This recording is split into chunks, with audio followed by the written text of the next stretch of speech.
And now I'll share. And I'm going to review a couple of things from last week. There's always an interesting update. And you remember this slide, Li Bo, the poet who extolled the virtues of alcoholism. So we have a few people interested in things Japanese. So I remembered that we'd read this really nice book of 100 essays by expatriates that from the West that were living in Japan and what they noticed. And one of the 100 things, just look at the posture of Li Bai in this, and look at the posture of one of the 100 things. Yopare. Did I say that right? Yopare. Yopare. So a drunk's paradise.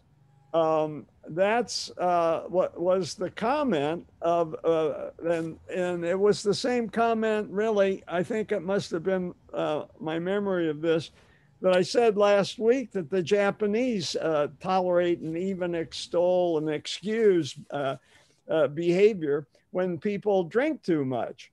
So I thought that was interesting. I wanted to share that. And then the other thing, I just wanted to flesh out a little bit that headline. Just within a couple of hours after I finished the lecture, there was an allusion to the poets of the time of the Tang. You remember that the mandarins, the people that passed the exam, were given extraordinary leisure time, and they would write poetry.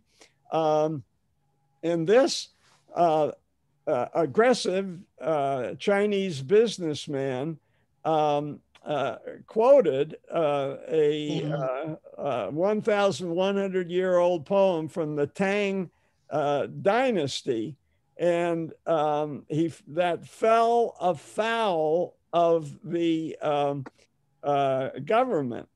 And his company, Maatuan, plunged after he made this quote. The government has been after him because they think Maituan is getting too big, and their executive posted the poem, and there was an allusion to the emperor, not during the Tang Dynasty, but during another 1,000 years before that, that had survived and had been quoted by the Tang poet, and the Communist Party took it as a criticism of it. And here's what happened to the stock of that executive's company right after it happened, and he was chastised. It amounted to billions of dollars. So I looked into it a little bit more. His company is a little bit like DoorDash, but he works them pretty hard. These high-tech executives really work their workers hard. And there's been a protest movement against 996. What's 996? Working from 9 in the morning to 9 in the evening, 6 days a week. And so some of these drivers and other workers for high tech in China are kind of up in arms. The government, doesn't like that much, but they also don't like how big they're getting. And so it led to a suicide attempt. If any of you have followed events in Tunisia, there was a street vendor who set himself on fire that led to the Arab Spring. So similarly, there was one of these food delivery workers in China that did the same thing. So there's another side to the story that this guy may have fallen afoul of the Communist Party for many reasons, not just quoting a Tang poet. But I thought it was interesting. So close on the heels of what we talked about last week.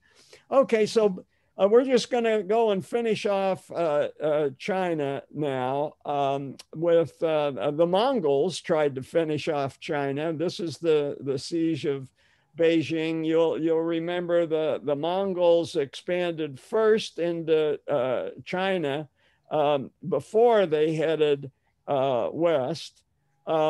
I just wanted to review because this is going to be important when we start talking about Italy, which is just over here.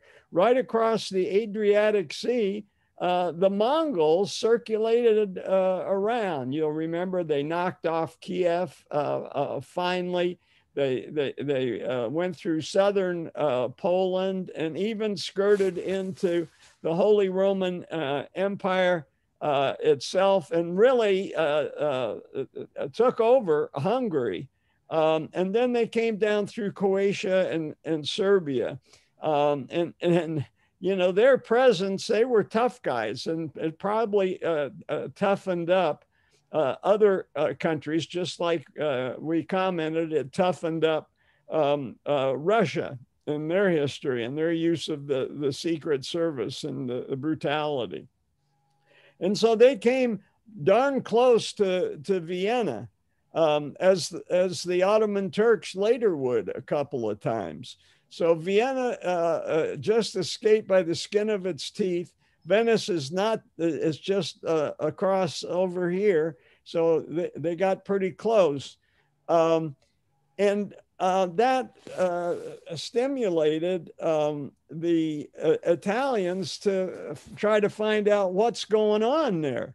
And so this is in preparation for what we're going to be discussing with our next topic, which is Italy. And the Pope sent an envoy that went, and this is a few decades before Marco Polo. We'll get to him.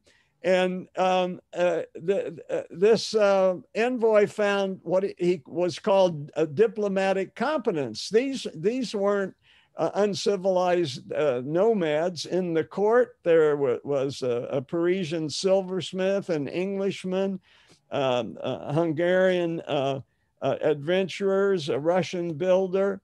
And then when the next Mongol was coronated, a Franciscan friar was sent by the Pope, and he noted that there were representatives from Poland, from Georgia, from Armenia, from the Seljuk Turks who were active on the Silk Road at that time, and starting to challenge the Arabs. But the Arabs also sent a delegate, as did someone from India.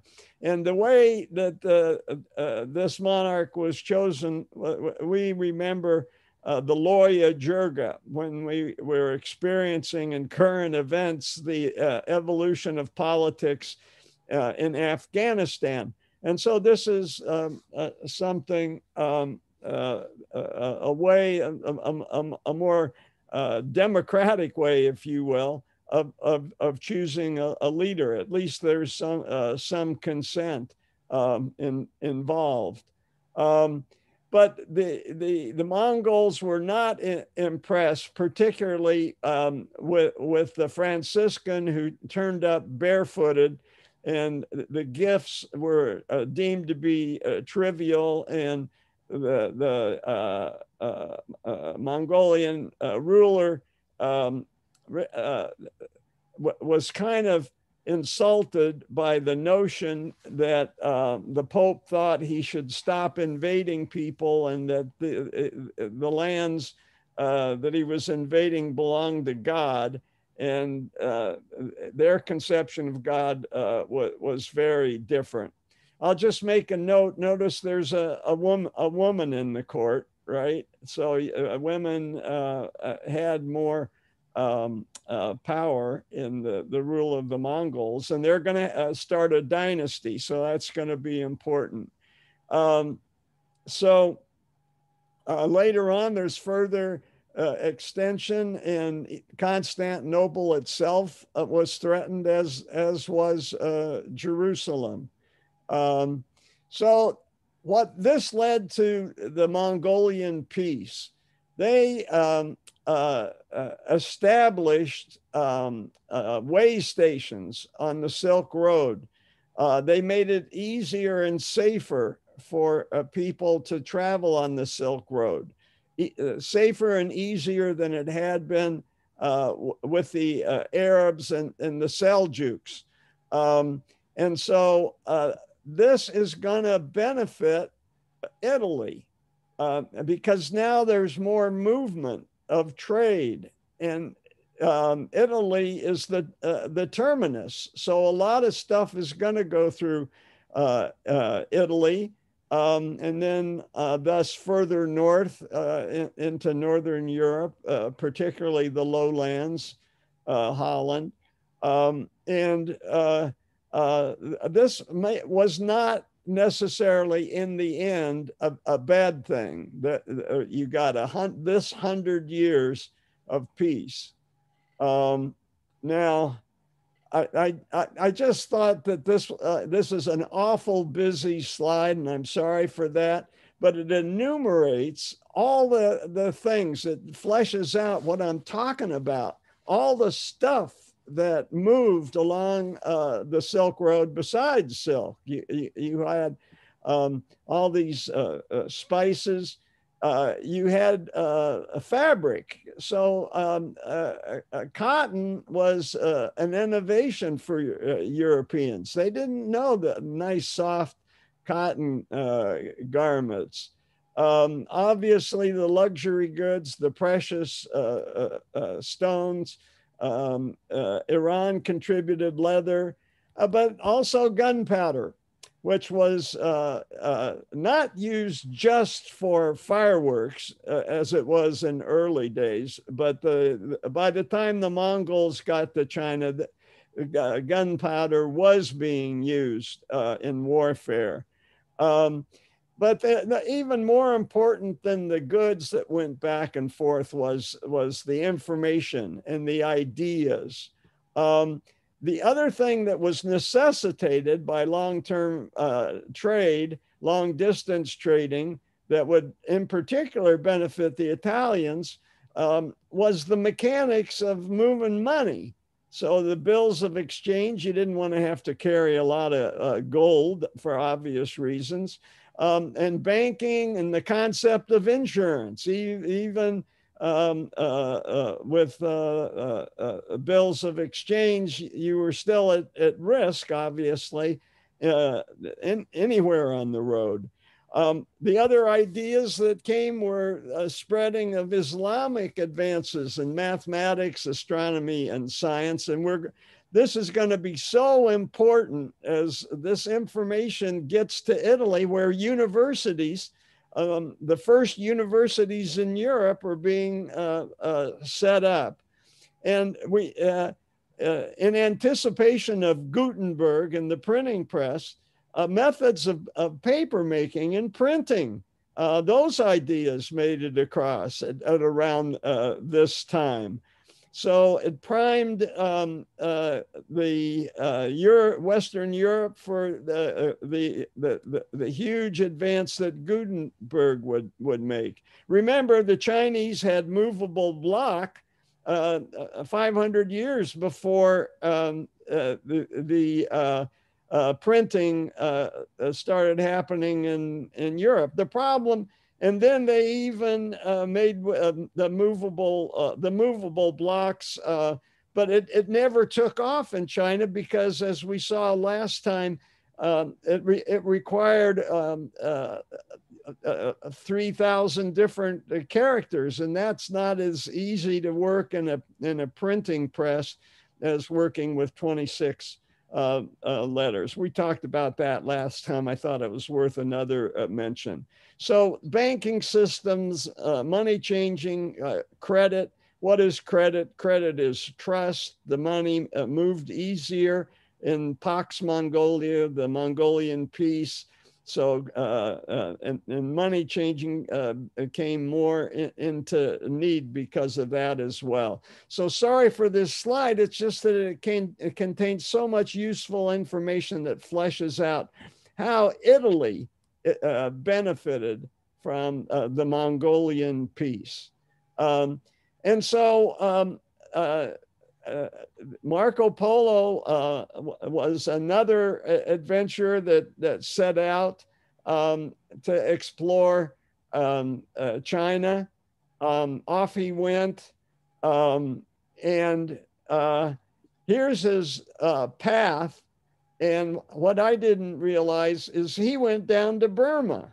He made it down to Burma. So he took a few side trips. In his, it's not his book, it was written by a Frenchman who was imprisoned with Marco Polo later during some of the wars between the city-states. Yeah, he was captured by Venice's enemy, Genoa, and he was in a Genoan prison and told his story to a Frenchman who wrote it all down. And in that story, he speculated about Japan. And he never made it to Japan, but he heard about Japan and he speculated, and it was in his book. And Columbus had his book.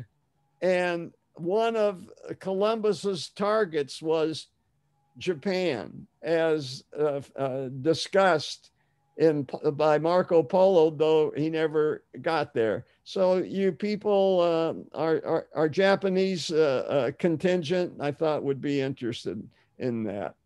So another map that shows the same thing, a little more detailed. I can never resist a map. It shows Marco Polo did get up to the capital of Mongolia, where Genghis started. He came down to Hangzhou.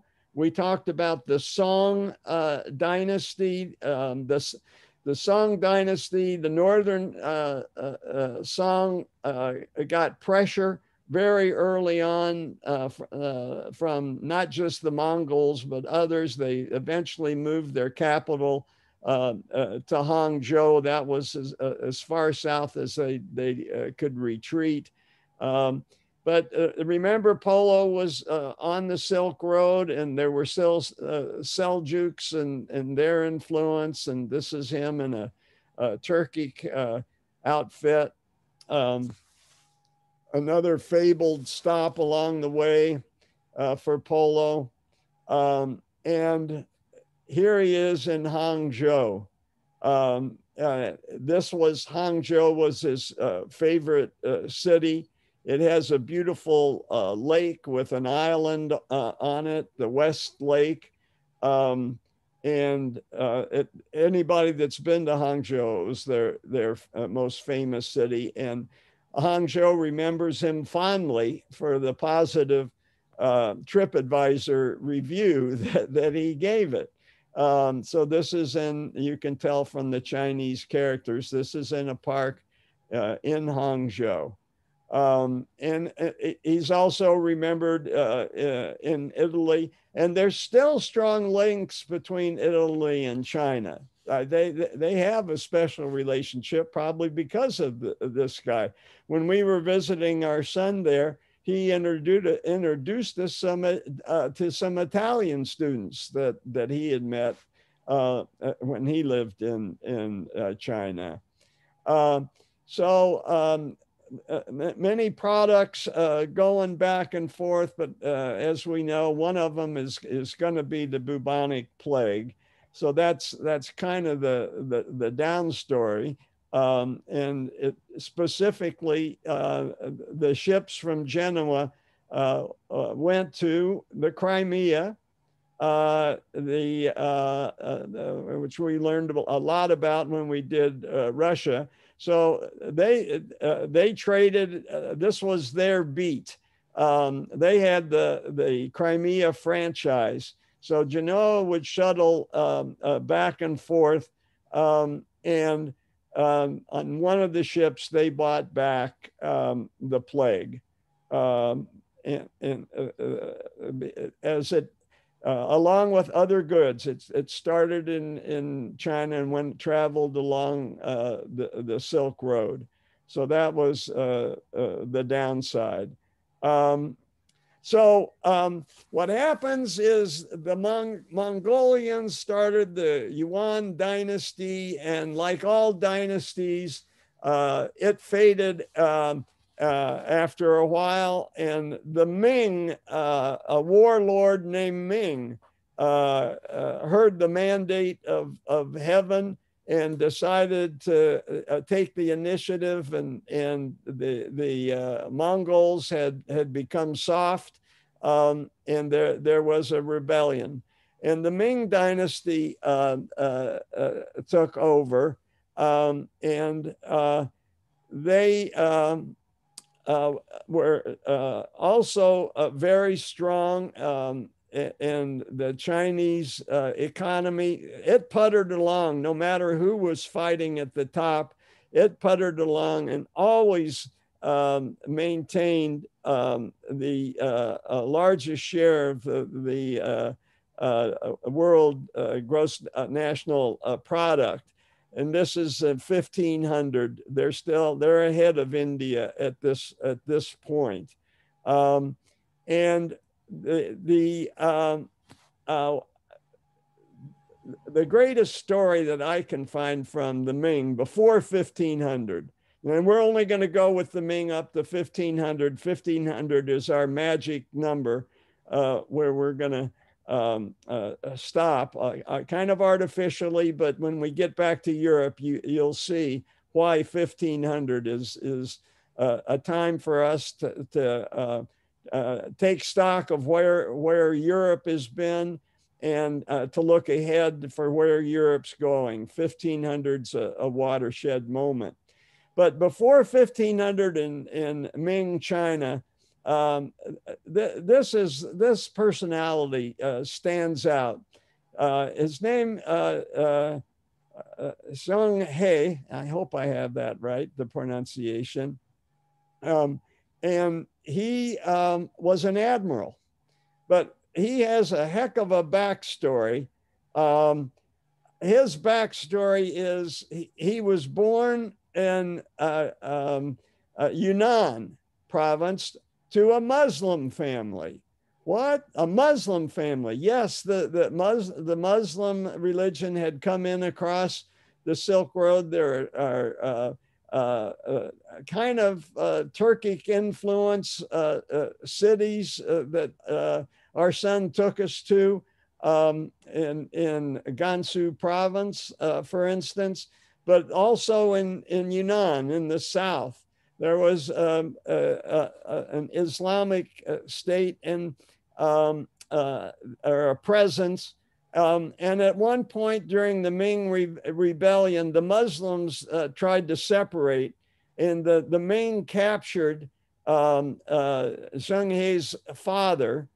I think Zheng He was around 11, and guilt by association, they castrated Zheng He. So he grew up orphaned eunuch, and with amazing ambition, overcame that background, rose in the Ming court eventually, and reached the position of admiral.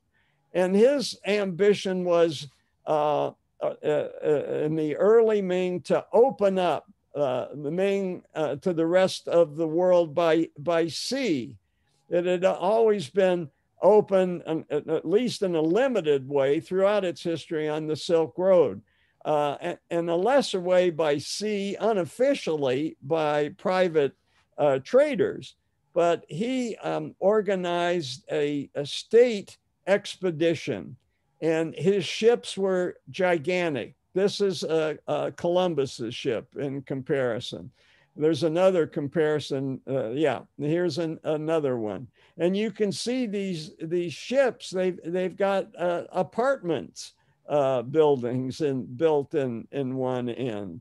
On the deck, they'll put gardens where they can grow fresh vegetables. And you can get an idea about how sophisticated these ships were. And he sailed all the way to Africa. Because he was Muslim, he also went up to Mecca. And he bought back, as you can see, presents for the emperor from Africa. And here you can see a plant growing on the deck. And it was a whole fleet. There are other ships with the main fleet. And this is the map of how he went. He actually took 7 separate voyages. So you can see up here to Mecca, here along Africa. And this was Chinese official opening to the world. There was one little feature here for you Japanophiles. Japanese sea pirates. What the heck? We'd encountered them before, and I thought it was always curious. So when did Japan start sending out sea pirates? And we've actually been there and have can understand the answer. It was with the second great attempt from the Mongols to invade China. The first attempt was more going to be a land-based thing, but they sent this huge fleet in 1281, and we remember what happened to that. The Great Typhoon, the kamikaze. Well, this great typhoon did more than damage the Mongol ships. It also destroyed the coastal towns in southern Japan, in Kyushu. And one of the results of that, the survivors out of desperation became pirates and started raiding Korea, Taiwan, and ultimately parts of Japan. I'm sorry, China. So Japanese pirates. Because he opened to the sea, he's been assigned the color blue. And I want to talk a little bit about color coding. And Zheng He and his role in opening China by sea, at least for a brief interlude. Yeah, it impressed the emperor at court, but not so much the mandarins, and maybe other court eunuchs. They got jealous of Zheng He, and they did a coup against Zheng He, took away his ability to sail, no more trips to sea. Our great Ming emperor, we have all the stuff we need right here in China. We're not opening to the world. And so all the ships were called back in. And what if the decision had gone the other way? History might have been very different. But China closed itself off to the world, much as Japan would 200 years later with the Tokugawa. And both paid the price by not keeping up with the advancing technology, in particular, military technology. So there have been books written about this. The and the next person who gets the color blue is Deng Xiaoping. So why does he get it? Well, as Iko read in his long biography, he's the one that reopened China to the rest of the world in the late 1980s, early 1990s. I think he was trying before then, but that's when he had his greatest success. By the way, he wielded his power informally behind the scene. His official position was something like the head of the Minister of Bridges in China. But he continued to be a wily politician, and he is the one most responsible for the amazing Chinese modification of capitalism with Chinese characteristics that we see today. And his color is blue. And when we experienced this, we were traveling with our oldest son, the one that had lived there on and off for a couple of years. And we were there in 99, the 50th anniversary of the founding of communist China. We'd been in Beijing, and it really had been cleaned up, so much so that my son, who hadn't been there in a year, couldn't believe it. A lot of the places he used to haunt had been torn down and upgraded for the celebration. But by the time of the actual parade in Beijing, we were in Guangzhou in Canton, near enough to Hong Kong to get Hong Kong television. And in 99, the TV stations were still pretty much independent. And so we got a commentary on the parade through Beijing, much like the Macy's Day Parade, with the commentators commenting on the different presentations and people who were marching. And the constant pattern was between who's wearing blue and who's wearing red, because there'd always been internal tension between those that wanted to open China, followers of Deng, and traditional Maoists that thought, no, we don't want to open ourselves so much to capitalism and be a capitalist roader. So they would say, oh, here comes a contingent from Shanghai. They're wearing blue. And then you'd hear, oh, there's a contingent from another city, and they're dressed in red. And so it was this constant back and forth between red and blue as we listened.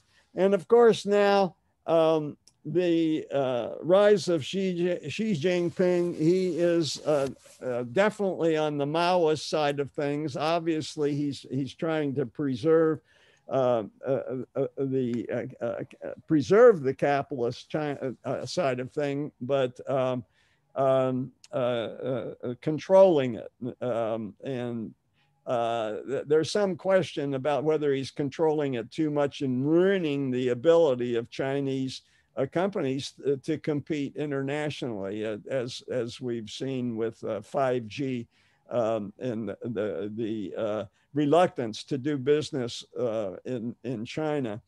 Because the government is too much controlled. This got cut off. It's Winnie the Pooh, and here's Winnie the Pooh here. Why do you have Winnie the Pooh? In social media, the people opposed to Xi Jinping's power grab make fun of him by saying he's a little bit on the portly side and he looks like Winnie the Pooh, which is uh, no longer tolerated. That's denouncing the imperial chariot, as we learn you're not allowed to do, as the song poet found out to his chagrin.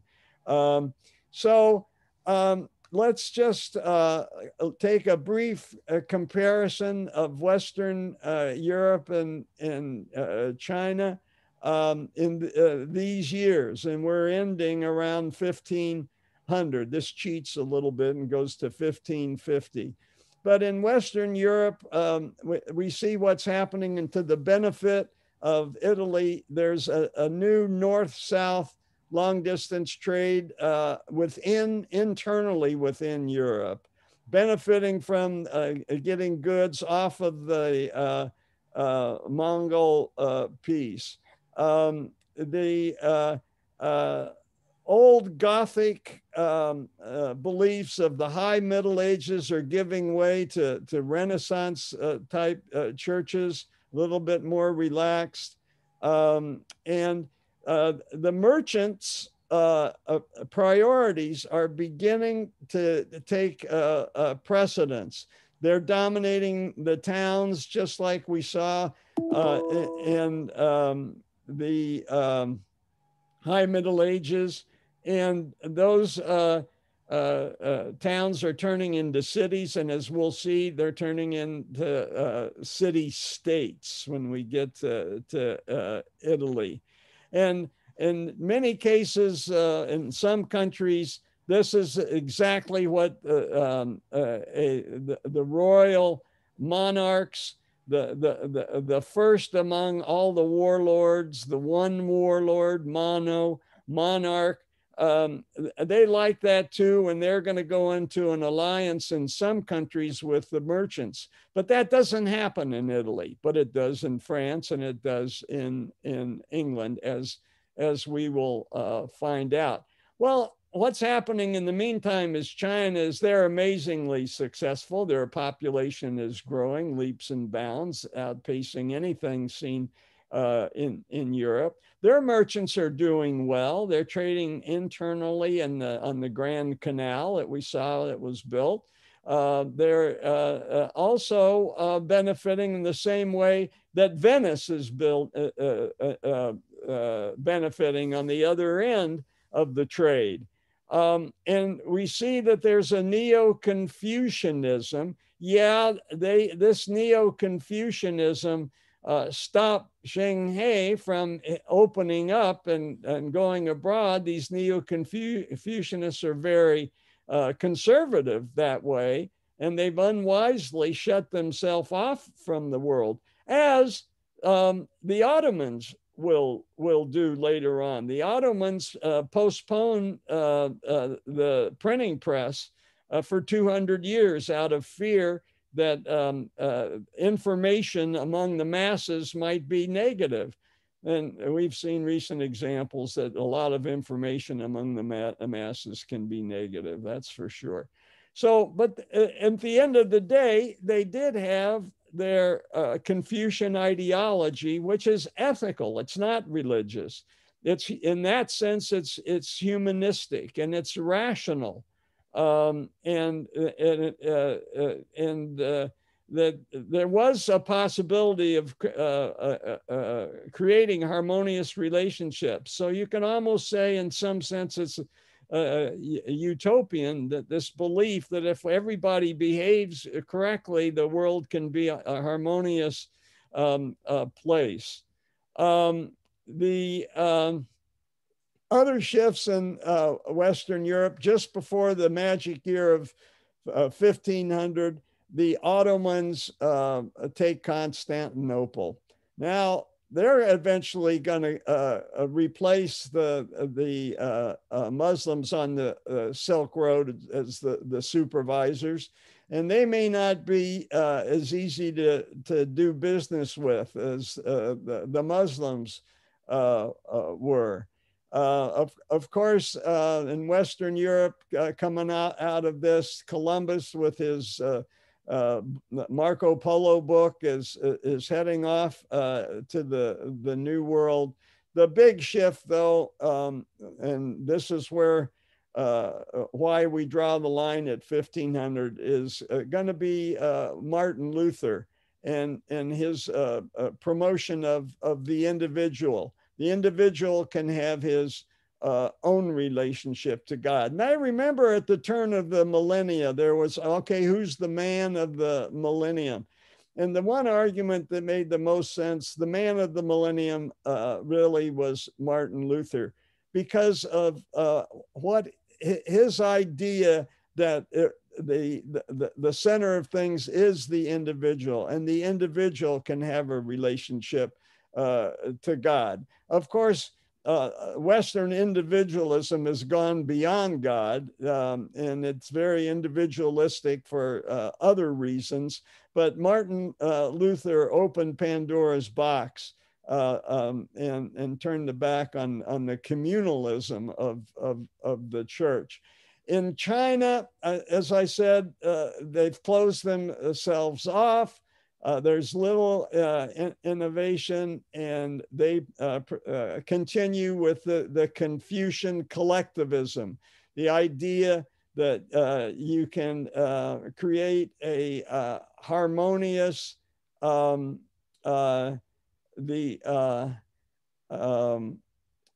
relationship with the universe. This pretty much restates the same thing, that this individualism really wasn't happening anyplace else in the world. So we end the contrast in 1500 between Western Europe and China. I'm going to shift gears here for just a second. So I have to stop the share. And while I'm reloading our Italian city-state PowerPoint, I'll throw it open for questions.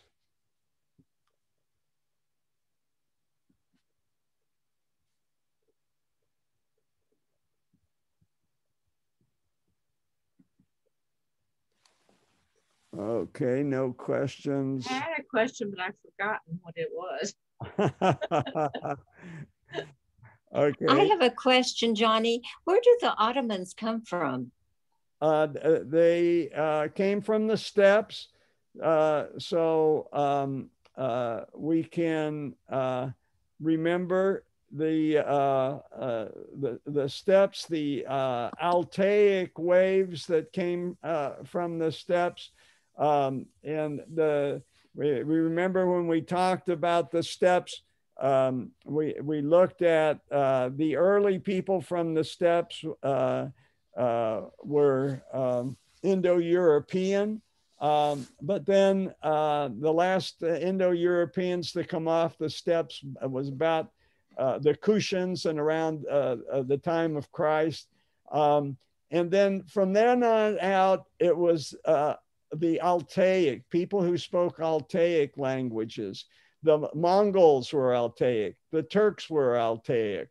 And one of the first Turkish influences was the Seljuks, who came down and did a lot of conquering along the Silk Road. Along the way, they became Islamic, and they were actually the ones that threatened Jerusalem, that got the Crusades going.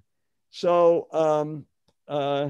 I hope did that answer your question? Yeah, it did. Thank you. Okay.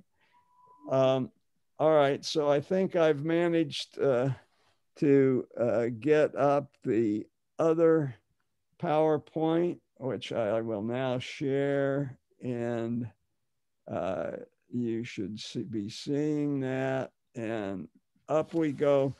with the Renaissance. So we're just going to have a chance to get started. And so Shigeko's question was a real nice segue, just looking at who controlled the Silk Road. Arabs yielded the Seljuks, who yielded to the Mongols. And then you had another Turk, the Tamerlane, also known as Tamir. And then finally, the Ottomans, who conquer Constantinople in 1453, which makes that the 1500 a real period of transition. So just to review a little bit, I just like this animation. It just shows the Mongols enlarging. You can follow the dates at the bottom of this screen. And then finally, it settles into those four areas, the Khanates. The one that we've talked about the most is the yellow one, the Golden Horde. And they were the most enduring, and they were the ones that controlled Russia for all that a period of time. So here come the Seljuks. They came down, started coming down around 1000. So again, Shigeko, thanks for your question.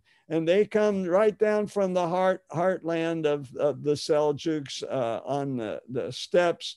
Their big advances in Amanat-Skaret, they advance further and further, and the different color codes tell you how much they advanced and when. So you remember that the Mongol conquest of Baghdad was the second bloodiest battle in history. It was an epic battle. The Arabs didn't give up their power willingly, but that was where the Arab fortunes start to change, and they start to fade. You remember the bloodiest battle, of course, was Stalingrad, where we finally get a decisive showdown between the German and the Slavs. So not only do they lose in Baghdad, but Ferdinand and Isabella are going to push them out of Spain. So they start retreating from the world stage, and really only returned to the world stage fairly recently with the discovery of oil and King Saud I in the 1920s and 30s. Tamerlane, just the second wave, and his descendants will take over India. So they conquer northern India, but if you have northern India, you can exert control over southern India. The Golden Horde is up here. It's keeping the Crimea open. The question at this point is, who's gonna be the dominant power after the 1500s? Is it going to be China? They're certainly going to be in contention. Is it going to be India? Remember, now they're number 2 in the gross national product in the world. A lot of their commerce is done in the south, and the trading and the spices. But the Altaic rulers of one kind or the other are controlling Delhi in the north and exerting hegemony over the rest. And this shows you China. This is the year we're interested in. Ignore the rest. China is increasing and India is decreasing. What happened to Persia? And I'll cover this, and then that'll be a good place to break. So what happened to Persia? they'd been the Arabs' right-hand man, and they kind of disappeared. They retreated into Sufi mysticism. And I think we're all familiar with Rumi, and you can see his dates here overlapping with the Mongol hordes. And his center of operation is Konya. Where is Konya? Let's find out. So here's Rumi's tomb in Konya. We find his poetry very moving to this day. But here's where Rumi was born. And here's how Rumi immigrated out of harm's way when the Mongols came. And Konya is in southern Turkey. That's where he did his great writing. So just like the Persians had been the right-hand man of the Arabs, now you see that the Persians are turning up in Ottoman court and exerting their influence. Around this time, there's going to be an Iranian that's going to spring up from the steppes, and actually at the southern part of the Caspian Sea, and he's going to spring across and start a new religion in Iran, or emphasize a little bit more and rebrand Shiism. And in fact, he's going to promote the fiction that he is a reincarnation of Ali. And that establishes the current dominant Shiism that we see in modern day Iran. But at this time, he's still thinking, he's not quite there. It's going to be another 200 years. But a lot of Persians wind up in Istanbul when the Ottomans finally conquered the city. And then this is the same question. Who will emerge number one? Is it going to be the Ming, or is it going to be India, or maybe is it going to be the Ottomans? Who's going to dominate? And spoiler alert, it's not going to be any of those. It's not going to be China. It's not going to be India. It's not going to be an Altaic, a Turk or Mongol. It's going to be the ones that manage these 6 ways of managing power. It's going to be a very different model. The Confucians are operating and managing power by ethics and Confucian meritocratic scholars. And India is managing power through the Hindu religion, mainly the caste system. The Hindus have come back big time and thrown out the Buddhists, who now's having most influence in East Asia, not South Asia. And so that's how they're managing to stay away from violence. But what about Italy? The Italian city-states, they manage power with a strong ethical system involving trade. They manage through civic institutions like guilds and commercial activity. There's a few republics, but we know they're big on knowledge. They're big on universities.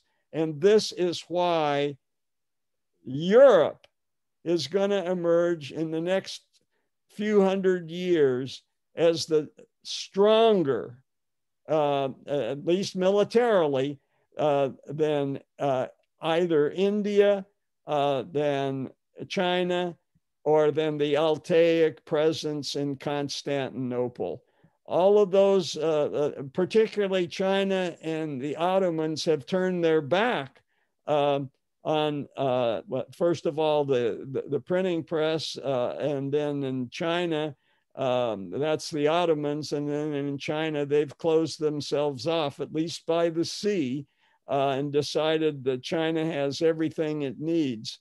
And that's a good place to stop. We'll come back, and I'll be doing a little bit more on the politics, and then we're going to have a special series of presentations on the artistic contribution. I was telling Juan Jose before we started, his original question is, what is civilization? And any answer that didn't include the Italian city-states between the years 1400 and 1500 would be missing something really important in the progress of human thinking and civilization. And so we're gonna, because I'm not, I don't have the required artistic sensibility, I have recruited three of you, Aiko, Carol, and Tina, to look just at those 100 years. Okay, with Michelangelo, we'll spill over a little bit into the past 1500. And that we'll be doing a deep dive. That might start, it won't start next time, but the time after that, so that'll be in the first session in June. Okay, any questions? You want to turn the recording off? Well, I'll see what the quality of questions are. Yeah, I'd like to know, I mean, China did have the Confucian scholars, but why did Western universities thrive so much more? I think because of the diversity of opinion, the different schools, the thing that we saw with starting to emerge with Peter Abelard. We'll see Petrarch at the beginning of the next session, and people like Petrarch in Italy thought it would be a good idea to recycle Mediterranean knowledge, the Greeks and the Romans. So there was this big fascination with Italian history, particularly the Roman part of it, but that obviously extended to Greek thinking. So now that great breakthrough in the axial age, where you had Greek philosophers stepping up big time, Greek thought gets a second life, and I think that's part of it. And the multiplicity, all the different universities springing up in different cities, contending with each other. There's a competition, even in Italy in the 15th century. And then we'll bring in the other universities that follow in Italy in its wake. So those are two things that spring to mind. I'm sure there's another 10 that we could come up with. But those are the two right off the top of my head. Yeah, but they couldn't do that unless the Islamic people kept the Greek learning alive, and that was in Cordoba. In That's Spain. right. You're so right. Why didn't Spain? Was the church too strong in Spain so that there wasn't that free thinking? Because you'd think that there would be sort of a flowering in Spain because they had all that stuff there. Yeah, I think that Spanish culture, European culture in Spain was jump starting, right? They'd been out of power. I don't know when they captured the Spanish, recaptured Cordoba, and I don't know how much of the Greek libraries, but for sure, while you're absolutely right to point that out, while the Arabs were still in charge of Cordoba, you had scholars traveling from Italy to Cordoba. You had scholars from the University of Paris, which was pretty early, traveling to Cordoba. From Oxford, which was surprisingly early, traveling to Cordoba. So when those people returned, that knowledge fell on more fertile ground than existed. There was already a background, starting with people like Peter Abelard, that had been being fertilized for a couple of hundred years. And Spain was restarting de novo. So unfortunately for Spain, they responded to the Reformation with the Inquisition, right? So and there was a lingering suspicion that the folks, the Arabs and the Jews that stayed on and said they converted to Christianity really hadn't. So there was a suspicion there, a paranoia even, that maybe closed their mind to extending Greek thought. Well, I have another proposal. I wonder if, like, all that gold and silver coming from the New World into Spain didn't corrupt them a little bit, that they got so into material things, and it certainly created such a depression in China with all that gold and silver and the world, really. I wonder if that didn't have some influence in killing intellectual thought. You're absolutely right. I mean, it's just another example of the curse of natural resources.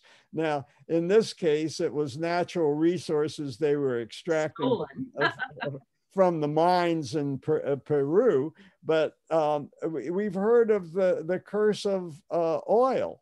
The countries that are cursed, not blessed, but cursed with oil under the ground are going to be a little bit stunted when it comes to internal development. Very high quality questions. I'm glad I'm still recording.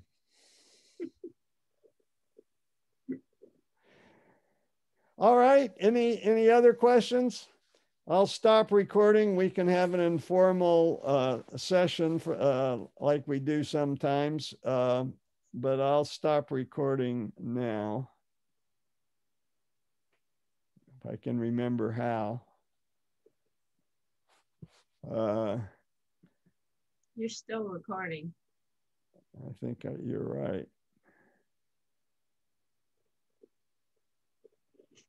I see.